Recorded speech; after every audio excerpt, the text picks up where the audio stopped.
lo hemos vivido en carne propia en estos últimos años, cómo ese rápido incremento de la deuda que había dejado el gobierno anterior entró en crisis rápidamente, se hizo insostenible y hubo que hacer una fuerte quita, un trabajo importante del Ministerio de Economía para que ahora podamos tener un sendero un poco más holgado y que sea compatible con esta regla fiscal que ustedes ven ahí en la ecuación 1. La segunda ecuación en la regla monetaria es, para mí, la desigualdad macroeconómica fundamental. Ustedes vieron en macro 1 un concepto que se llama identidad macroeconómica fundamental, ¿lo recuerdan? Era esta idea de que producto es igual a consumo más inversión si es en economía cerrada, y si es en economía abierta le agregamos la balanza comercial. Y eso llamamos identidad macroeconómica fundamental. Bueno, la regla 2 la hemos bautizado acá, en este curso, como la desigualdad macroeconómica fundamental. ¿Qué me dice? Me dice que la rentabilidad productiva, para que ande bien la economía, ¿no? Que la rentabilidad productiva, poner plata para hacer un proyecto productivo, tiene que ser mayor que la rentabilidad, la tasa pasiva de activos financieros en pesos, que a su vez tiene que ser mayor que la expectativa de devaluación. ¿Por qué? Porque si no se cumple alguna de esas desigualdades, empieza a haber enormes problemas. Si la tasa de interés en pesos es menor que la expectativa de devaluación, la gente va y compra dólares.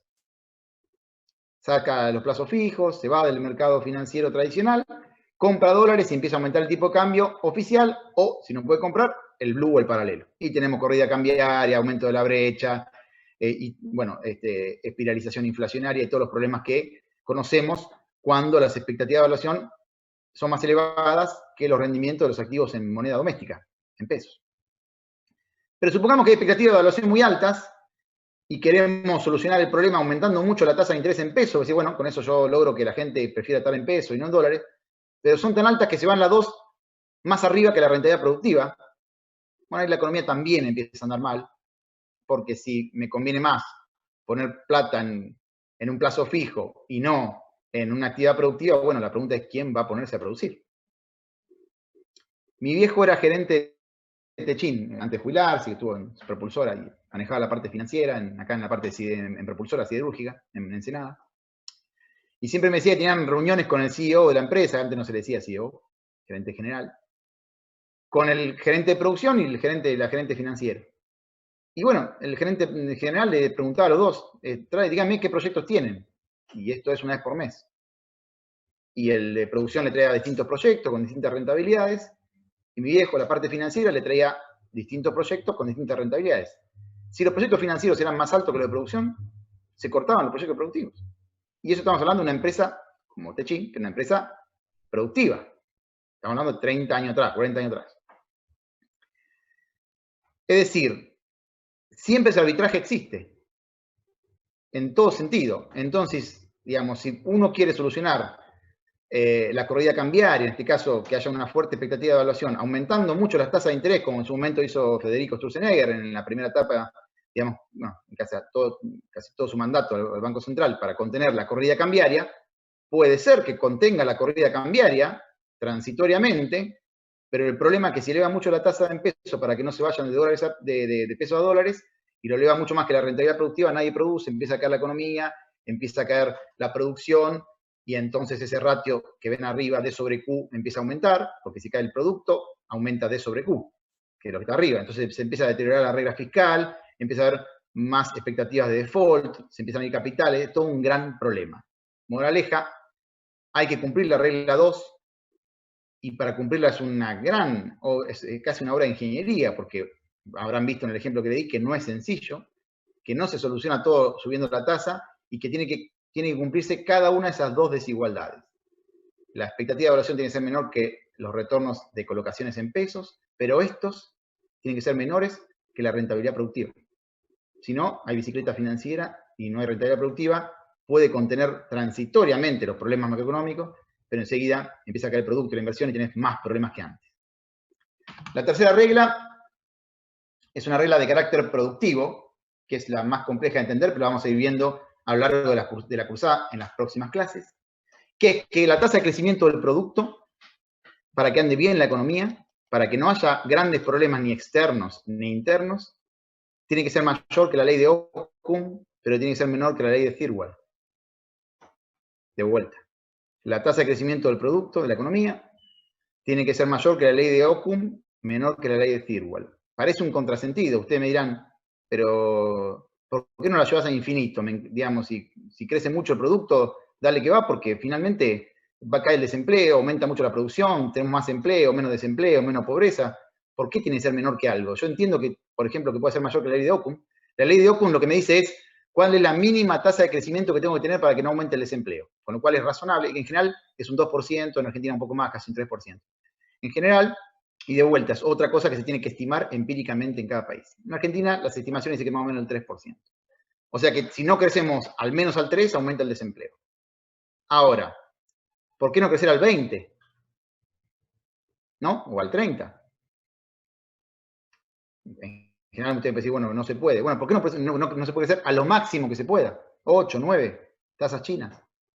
Porque está la ley de Thirlwall, que la vamos a ver más adelante en otras partes de la cursada, que lo que nos dice es cuál es la máxima tasa de crecimiento que es compatible con el equilibrio externo. Porque cuando ustedes empiezan a crecer mucho, en un país como los nuestros, que tienen estructura productiva desequilibrada y que lamentablemente, cuando la gente tiene plata, demanda un montón de cosas, le gusta comprar cosas, nos gusta comprar cosas que no producimos, ¿no? Celulares, computadoras, motores eléctricos para electrodomésticos o motores a combustión para autos y motos, no producimos nada de eso, nada. Todo eso que le nombré, todo importado. Cuando aumenta el producto, aumenta el empleo, la gente empieza a consumir cosas importadas. Y aumentan mucho las importaciones y siempre aumentan mucho más rápido que las expo. Y entonces, empíricamente, también se chequea habitualmente cuál es la ley de Thirlwall. Y en general, para Argentina, suele ser entre el 5 y el 6%. Pero eso cambia en el tiempo, así que hay que chequearlo todo el tiempo. ¿Cuál es el problema? En ese caso no habría grandes problemas, tiene que crecer entre el 3 y el 6, más que el 3 para que no aumente el desempleo, y menos del 6 para que no aumente, para que no haya déficit de cuenta corriente, no empecemos a tener corridas cambiarias, hay gente que quiere comprar dólares, expectativa de evaluación. Pero a veces pasa una gran tragedia, que es que por distintos problemas de la economía, por problemas de estancamiento de las exportaciones, sequías o lo que sea, que la ley de Thirlwall se pasa al otro lado de la ley de Ockham. Es decir, por ejemplo, la ley de Ockham pone que sea el 3%, y por problemas en las exportaciones vos no puedes crecer más que al 2,5%, porque si creces más que el 2,5% tenés déficit en cuenta corriente, empezás a tener problemas de corridas cambiarias. Y ahí sí está complicado. Si fuera un mal hablado, ahí estás cagado. Porque la verdad es que vos no puedes crecer menos del 3%, porque si no aumenta el desempleo y la gente empieza a aumentar la pobreza y la gente se muere de hambre. Pero si creces a más del 2,5% tenés déficit en cuenta corriente, pues igual vas a empezar a tener déficit en cuenta corriente, corridas cambiarias, y vas a tener que tomar otras medidas de política pública para correr de vuelta la ley de Thirlwall al lugar donde tenía que estar, más a la izquierda, con una tasa de crecimiento más alta, porque si no, no vas a poder mantener muchos años seguidos déficit en cuenta corriente sin tener problemas de deuda y problemas de fuga de divisas y problemas de devaluaciones muy fuertes.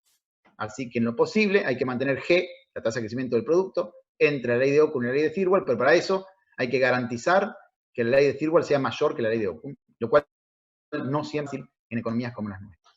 Y finalmente la regla distributiva, R menor que G, es la regla conocida como la regla de Piketty, de Thomas Piketty, uno de los economistas más famosos, que fue profesor mío cuando estaba haciendo el doctorado en Francia, y que siempre nos peleábamos mucho la forma que veía América Latina, en su libro, entre paréntesis, que habla sobre la desigualdad, el libro El Capital, con ese título tan vendedor, haciendo referencia al libro de Marx, habla de desigualdad y habla de un montón de cosas de desigualdad, bastante interesante. Ahora no dice ni una sola palabra de dos condiciones importantísimas para explicar la desigualdad en el mundo. Una, dónde naciste, no dice absolutamente nada de cómo, por ejemplo, las barreras a la movilidad del trabajo básicamente determinan la mayor parte de la desigualdad en el mundo. No dice ni una palabra en el libro Piketty, nada.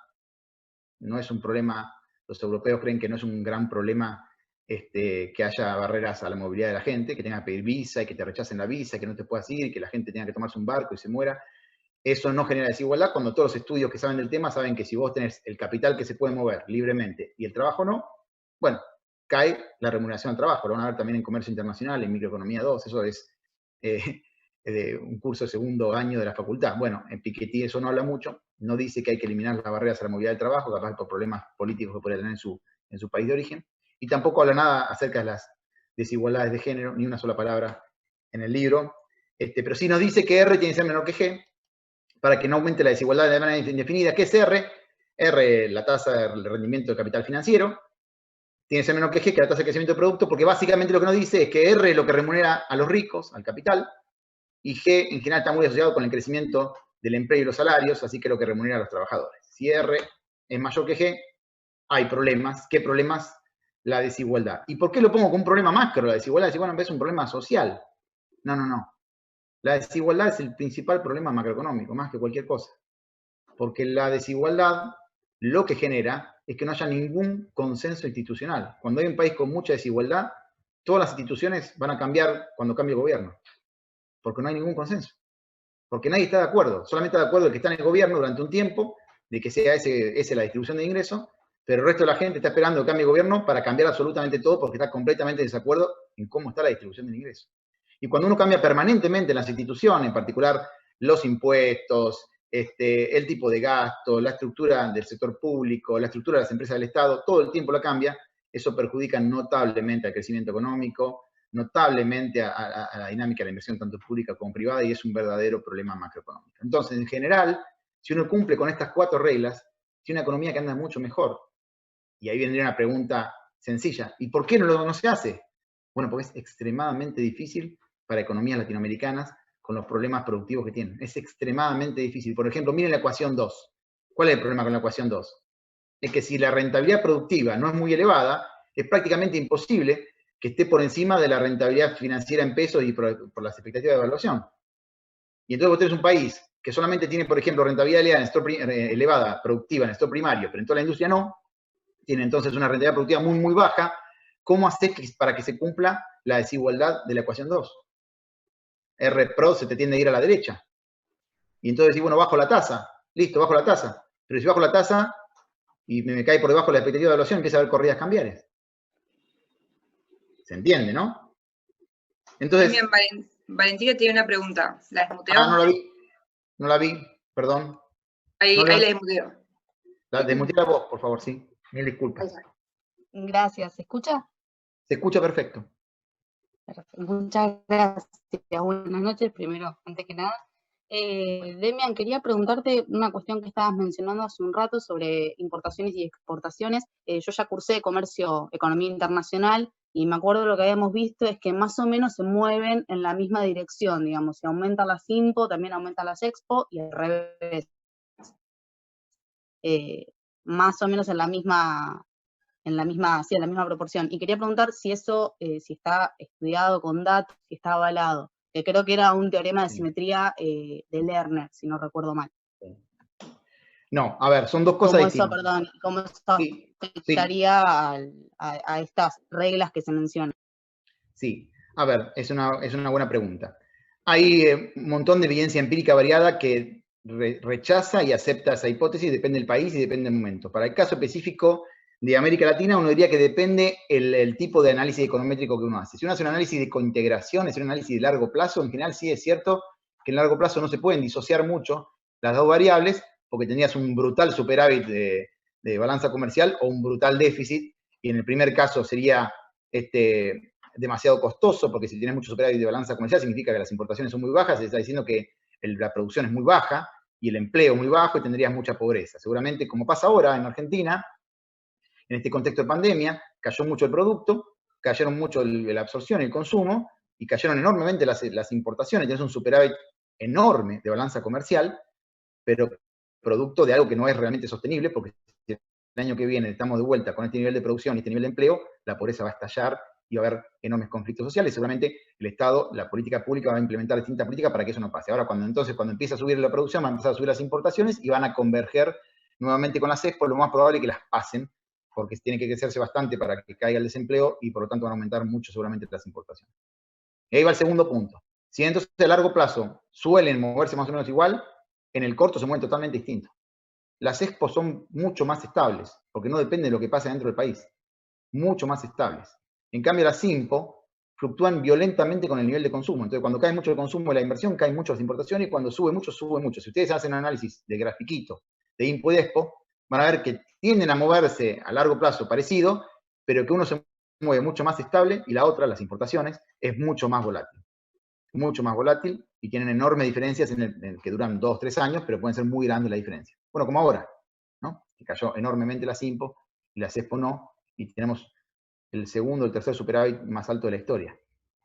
Pero bueno, porque es por el mal motivo, ¿no? Porque el producto cayó mucho por la pandemia en Argentina y en muchos países del mundo. No sé si te respondí, pero bueno, esa es un poco la idea. Quiero terminar entonces esto con decir que la última regla para Argentina y para América Latina es que sean lo que vayan a hacer para salir del proceso recesivo en el que está, por ejemplo, ahora América Latina, producto de la crisis, ningún país va a salir si no aumenta el consumo. Digo esto porque es muy importante, porque van a escuchar que en la teoría dicen, no, bueno, hay que aumentar el ahorro, porque si aumentamos el ahorro, baja la tasa de interés, y baja la tasa de interés, aumenta la inversión, entonces aumentamos la inversión y aumenta la tasa de crecimiento a largo plazo. El consumo es el 80% del producto en América Latina. ¿Ustedes quieren bajar el consumo? ¿Con eso crecer? Esas son las cosas que tenemos que desterrar de macroeconomía 2. No quiero que nadie me venga con charla de café. Ustedes van a tener muchos textos para leer y van a tener más la posibilidad de acceder a datos para testearlo ustedes mismos. La ideología corrompe muchas veces, digamos, porque les pone a fuerza de repetición de otras materias, incluso de la nuestra, capaz que un montón de ideas que por repetición se creen. Eso está muy mal. Porque en verdad tienen que ir a los datos para chequear cuáles son de las posturas y las más apropiadas.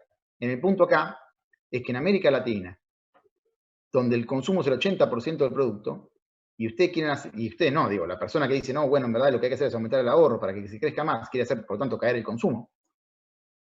Díganme, si cae un componente que es el 80% del producto, no sé, un 10%, ¿cuánto tiene que subir los componentes que son el 20% restante? Tienen que cuadruplicarse. No tiene sentido, ¿se dan cuenta? No tiene sentido matemático ni siquiera. Y bueno, bajamos 20% de consumo, aumenta el ahorro, y el producto va a crecer porque el 20% restante va a aumentar más que lo que cayó el consumo. Pero pará, tiene que aumentar más en valor absoluto, y el otro es el 80%, es una cosa mucho más grande. Así que tiene que multiplicarse por 4 las exportaciones, la inversión, eso no va a pasar. Y además, díganme por qué un empresario iría a invertir más en un país donde está cayendo el consumo y por tanto le van a caer las ventas. No tiene sentido. Así que la última regla es que en los países latinoamericanos hay que ser muy cuidadoso con las políticas que uno hace en materia de consumo y no caer en los cantos de sirena de cosas que no tienen asidero en la evidencia empírica porque puede destrozar la economía. No quiere decir que el consumo sea la única cosa que tira a la producción y no quiere decir de ninguna manera que estemos en contra de que aumenten las exportaciones y la inversión. Lo que digo es que no tiene sentido intentar que aumenten las exportaciones y la inversión haciendo caer el consumo. Eso no va a pasar. Entonces damos pie al consumo. Todo esto era para venderles que nos queda poco tiempo, pero quiero en la media hora que queda, un poquito más, hablarle de consumo de la manera más eficiente posible porque tenemos poco tiempo. Hay muchas teorías de... Ahí Víctor Castañeda hizo una pregunta en el chat que dice, si Argentina lleva aproximadamente 70 años impulsando el consumo, ¿por qué no se ve el cambio? No, no es... Bueno, es una linda pregunta. Yo creo que eso tiene que ver con estas cosas que se dicen y uno lo repite sin poder ver los datos. No, Argentina en esos años tuvo golpe de Estado, dictaduras militares que fomentaron todo lo contrario. Hubo casi más años de no democracia que democracia. Y de gobiernos dictatoriales que lejos de fomentar el consumo hacían todo lo contrario. Hay como una especie de lugar común que se repite sin... Muchas veces no digo que sea el caso de Víctor, digo que Víctor ha escuchado a otros lados, gente que repite sin ver un poco mucho los números, y lo que vemos es que Argentina en verdad tiene una dinámica muy interesante en materia de productos en los periodos en los cuales no hay dictaduras militares que generan procesos regresivos en contra de los salarios, y que en general cuando vinieron esos periodos más negros de la historia argentina, que empezaron a tener todo lo contrario, de ajuste salarial, apertura económica, y supuestamente medidas que generarían mayor crecimiento por el lado de la inversión en las exportaciones, siempre hicieron caer la economía violentamente y siempre hicieron que haya enormes cantidades de crisis, tanto financieras como sociales. Pero bueno, eso es interesante que finalmente tampoco quede como una charla de café, que se vayan los números y que se fije para la economía argentina con un modelo que yo VAR o modelo BEC, que son los que utilizan para estos casos. Si uno le paga un shock a la distribución del ingreso positivo, ver si el producto crece o cae. Si cae, tiene razón la gente de la que escucha a Víctor. Si crece, estarán equivocados. Y lo bueno es que tenemos los números y los métodos y los software para poder hacerlo. Lo importante es no repetir, sino trabajar uno mismo e intentar ver quién es el que tiene razón. Y en general la respuesta va a ser depende del país, depende del contexto y depende la situación macroeconómica específica.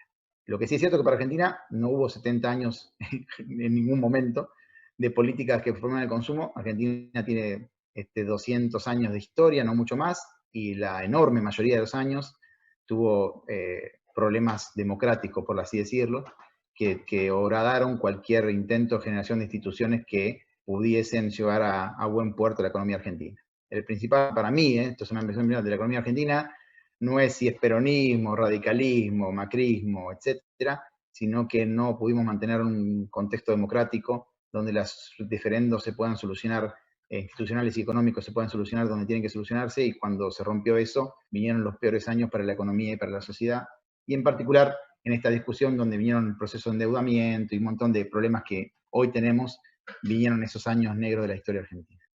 Bueno, déjenme seguir con la parte de consumo. Hay muchas teorías de consumo. Ya dije por qué es importante, así que esta parte me la salteo. Y perdón, Valentín tenía otra pregunta, no sé si no la dijo, no sé si. Un segundo nomás. Ahí miren lo que es el PBI y lo que es el consumo. Prácticamente en Argentina es lo mismo, ¿no? Y bueno, en América Latina mucho más cerca todavía, porque en general en los países más pobres el consumo es una proporción más alta del producto. Sí, decime, Valentín, por favor, sí, que nos pregunte. ¿Que le querés dar el alta? No sé cuál es la pregunta. Ahí está, ¿se escucha? Sí, Valentín, ¿cómo andás? Yo sé que esta pregunta seguramente es bastante compleja de responder porque, como vos ya habías nombrado, interfieren un montón de variables. Pero mi pregunta es, pensando en esa premisa, ¿no? En esa conclusión, que decía que, bueno, que de una crisis recesiva se puede salir únicamente, o no únicamente, sino principalmente principalmente por el consumo. Entonces me entra la duda de cómo se puede hacer esto en un país que tiene una inercia inflacionaria tan alta como tiene Argentina, con, no sé, llegar a tocar 50% de inflación interanual y valores muy altos de pérdida de valor adquisitivo de la moneda. Me parece como que me entra la duda de cómo se puede hacer para poder estimular el consumo y salir de una crisis con una inercia inflacionaria tan alta. Tenemos algunas ideas. El tema es que va a ser largo. ¿Me dejaste terminar con lo de consumo y te respondo después cuando quede un poquito de tiempo? Sí, porque sí, la verdad que es muy interesante, pero es larga la discusión porque está muy bien la pregunta. Efectivamente, cuando empiezan a recuperarse la actividad económica, empiezan a aumentar las ventas, y cuando aumentan las ventas, bueno, tenemos dos temas. Uno, que los empresarios pueden recomponer un poco de márgenes, y además también, cuando aumenta mucho la producción, bueno, aumentan parte de los costos, así que también por esos dos procesos también tenemos que puede llegar a ser un proceso de tensión inflacionaria, así que está muy bien, pero déjame avanzar con lo de consumo, sí, y después te... Muchas gracias, Valentín. Sí, bueno, acá era para fijar simplemente el gasto, para decirle, miren, no es que yo lo que le estoy diciendo acá arriba es porque me parece, no, miren los datos, estos son los datos, este es el producto de consumo, digo, está bien, hay una parte que no es del producto que no es consumo, pero fíjense que es enorme, o sea, difícilmente uno puede encontrar otro componente que pueda hacer aumentar ese producto si hacen caer el consumo. No tiene sentido, realmente no tiene sentido, no económico, no tiene sentido matemático. No se puede, matemáticamente no dan los números. Si usted hace caer 20% de consumo, tienen que cuadruplicar las exportaciones. Imposible. No pasó nunca en la historia de Argentina. Entonces, tiene que ir por el lado de consumo, y además, por supuesto, tiene que ir por el lado de las exportaciones, y además tiene que ir por el lado de la inversión. Pero no se puede hacer haciendo caer el consumo. ¿Cuáles son las teorías, entonces, que explican esto? Para ver cómo lo hacemos subir o bajar, lo que cada uno quiera, pero ¿cuáles son las teorías? Bueno, son muchas, no son estas cuatro, hay muchas más.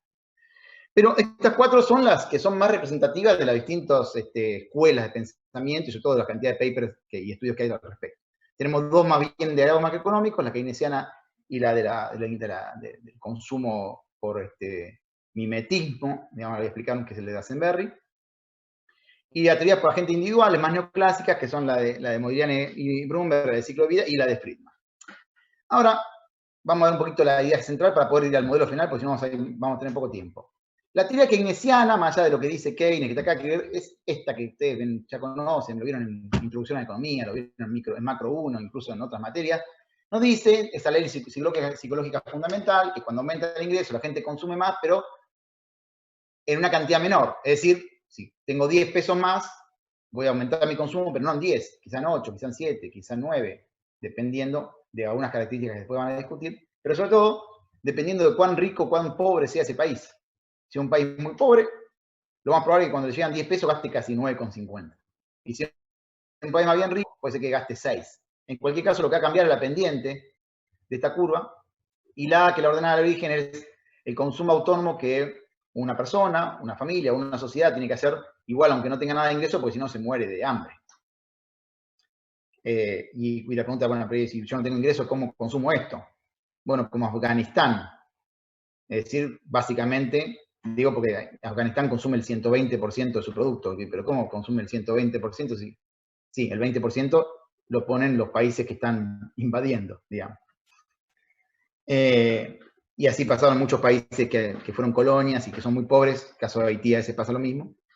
La, entre comillas, ayuda internacional llega bajo la forma de dominación y migajas, que suele ser una combinación muy difundida en los países que son, que cuentan con gran cantidad de bases militares extranjeras.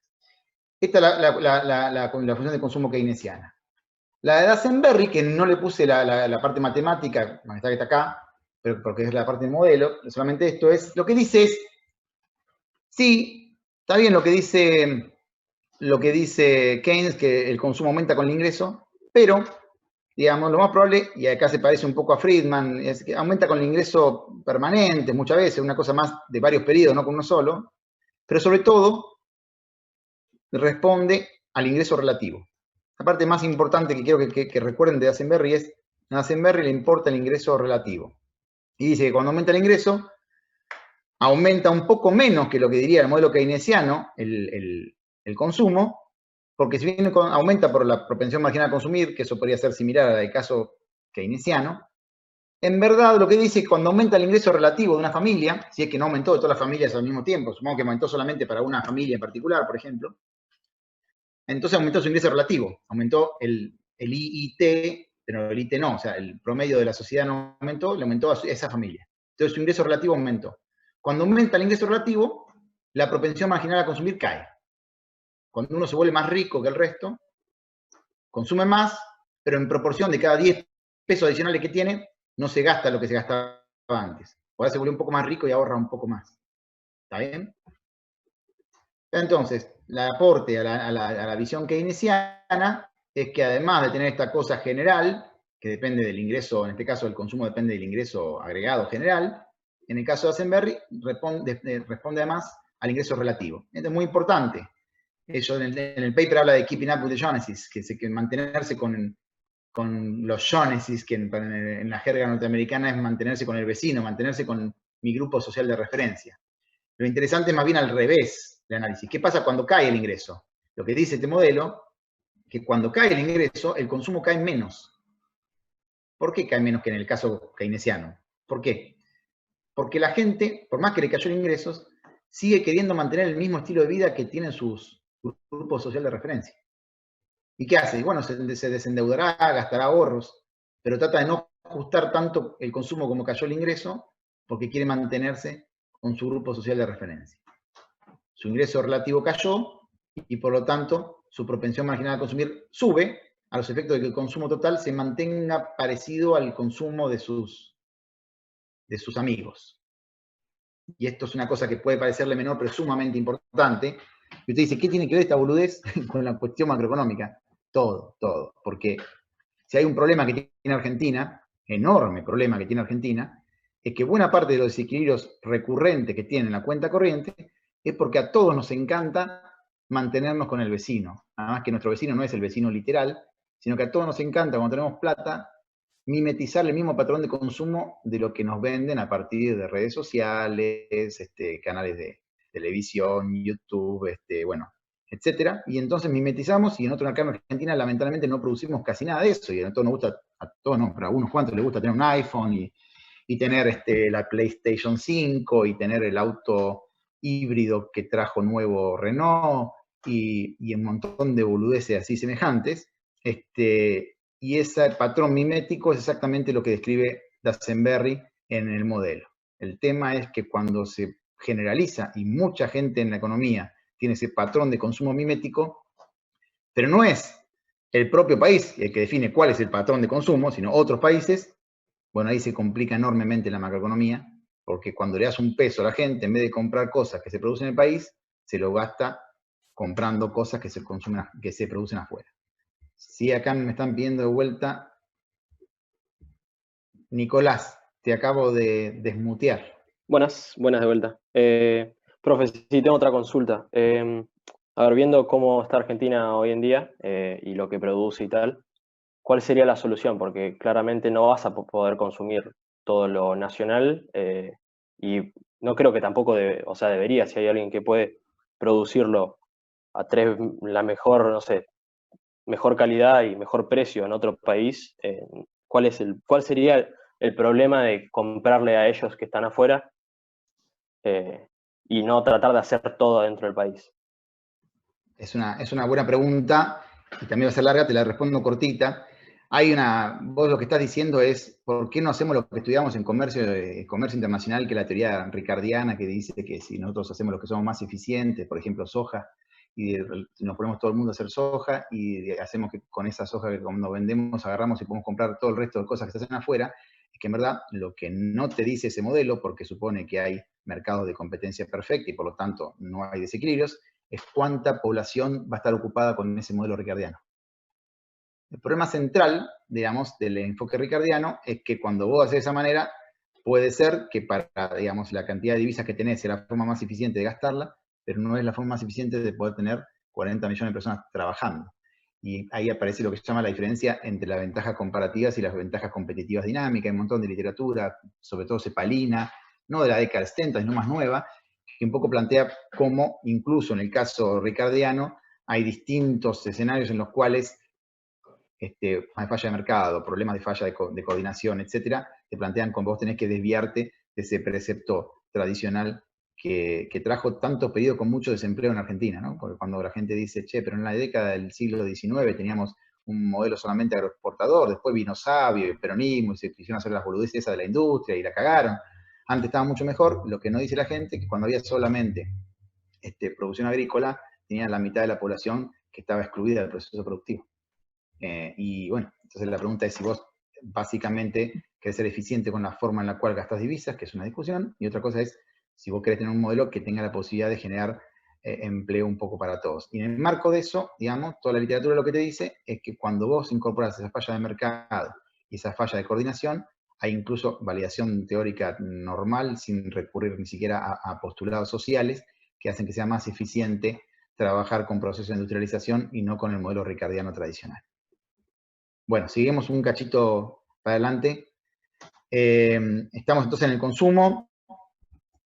Pero bueno, después a los que quieran eso le vamos a dar la literatura de lo que es ventajas competitivas dinámicas y su contraposición con los modelos de ventajas comparativas estáticas.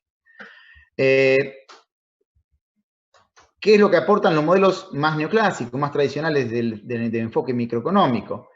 Bueno, lo que aportan es la idea, sobre todo, de la intertemporalidad, que es un problema que es importante, porque en el caso que iniciaron solamente se miden los ingresos corrientes, y bueno, se supone que si aumenta el ingreso corriente, aumenta el consumo en una proporción X, y lo que plantea Friedman es que eso no es necesariamente así, que la gente en verdad, para maximizar su utilidad, lo que le gusta es no hacer fluctuar demasiado el consumo, aun cuando fluctúe el ingreso, por cuestiones que charlamos. Yo consumo y mi familia consumimos todos los días para estar más o menos bien, no sé, 3 por semana, 3 kilos de carne, 4 kilos de carne. Bueno, yo no voy a andar cambiando la cantidad de ingesta de carne todo el tiempo, según gane más, gane menos. En todo caso, lo que dice Friedman es que cuando tengo ingresos por arriba de mis ingresos promedio intertemporales, ahorraré, y cuando tenga ingresos por debajo de los ingresos intertemporales, desahorraré. ¿Para qué? Para mantener un consumo más estable. Y entonces, en términos matemáticos, lo que dice es que el consumo no depende del ingreso corriente, sino del ingreso permanente, que es el promedio del flujo de fondo de ingresos intertemporales proyectados. Por supuesto que se puede errar, y mañana uno tiene previsión perfecta, pero sin llegar al extremo de la previsión perfecta, uno puede decir, bueno, una proyección estimada de mi flujo de fondo, calculo el promedio, y mi consumo en cada periodo va a ser una proporción de ese promedio, no del ingreso efectivo que tenga en cada periodo, sino del promedio, porque el efectivo puede fluctuar demasiado, y a mi utilidad eso le hace mal, porque implicaría estar cambiando completamente el patrón de consumo todo el tiempo, lo cual perjudica mis gustos y preferencias. Esa es básicamente la cuestión friedmaniana. Y el modelo de Modigliani-Brumberg, bueno, bastante conocido, ustedes lo vieron seguramente en micro o en algunas otras materias, nos dice que, bueno, sí, está bien lo que dice Friedman, pero hay una peculiaridad adicional. No solamente tengo en cuenta el flujo de fondo intertemporal, sino que también tengo en cuenta que eso no va a ser aleatorio, ni una proyección completamente ajena al ciclo de vida justamente de la gente, sino que yo sé que cuando sea joven y cuando sea viejo voy a ganar poco, y cuando soy adulto voy a ganar mucho. Entonces, ¿qué hago? Cuando soy joven y viejo desahorro, y cuando soy adulto ahorro.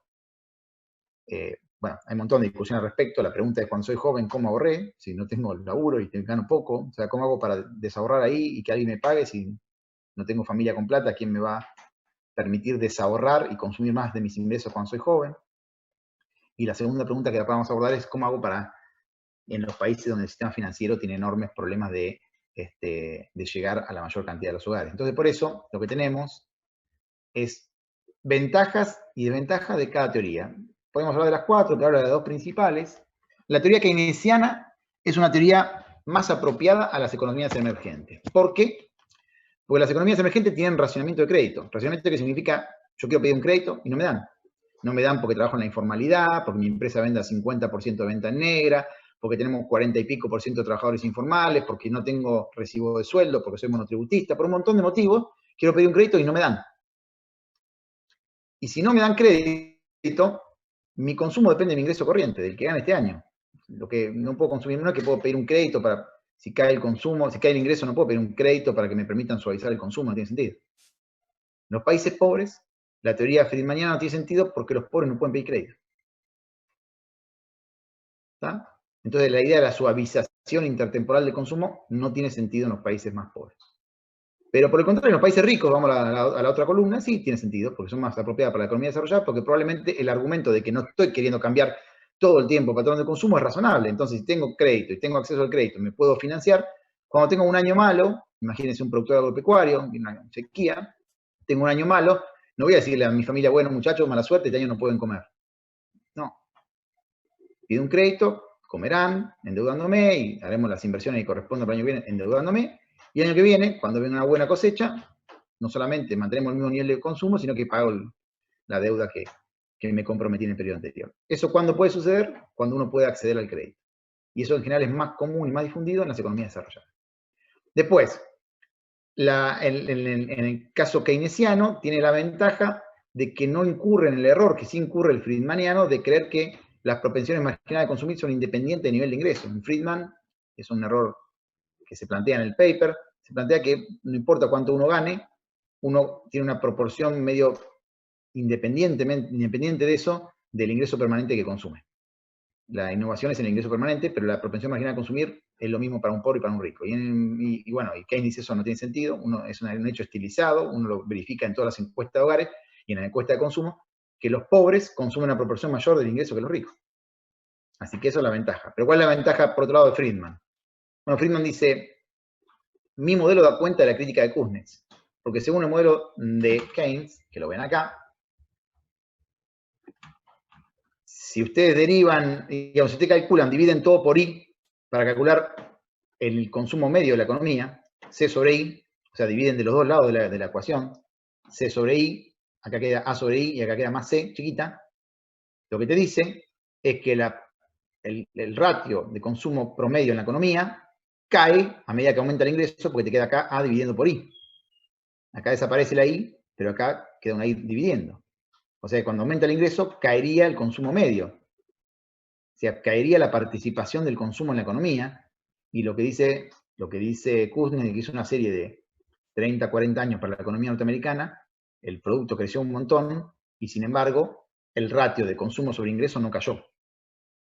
Y entonces Friedman dice, al no tener yo en mi ecuación, tengo C es igual a una proporción del ingreso permanente, en cambio no tengo una constante acá, en cambio Keynes sí tiene una constante acá, que es el consumo autónomo, esto es lo que genera el problema. En mi modelo no es el ratio, si yo divido por I acá, por el ingreso permanente, lo divido acá, me queda que el consumo sobre el ingreso es igual a una constante, porque este se divide por el mismo valor, desaparece, no me queda dependiendo del ingreso. Y eso va de acuerdo a la evidencia empírica de Kuznets, que plantea que el ratio de consumo sobre ingresos no cae a medida que aumenta el producto. O sea, cada uno tiene sus ventajas y sus desventajas. Cada uno es más aplicable para un país u otro. Lo interesante del paper, que no vamos a llegar a ver mucho, le voy a decir solamente los grandes resultados, y el modelo lo van a ver en la parte práctica con los chicos, es que permite tomar lo mejor de cada caso. El modelo que desarrolla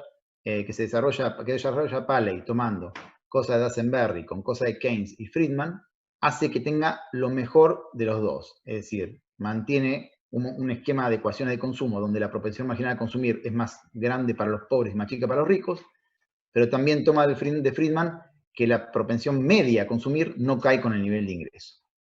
Y la verdad que es un paper en ese sentido bastante bueno, porque un poco subsume en una sola estructura teórica lo mejor de estructuras teóricas sobre el consumo que eran competitivas.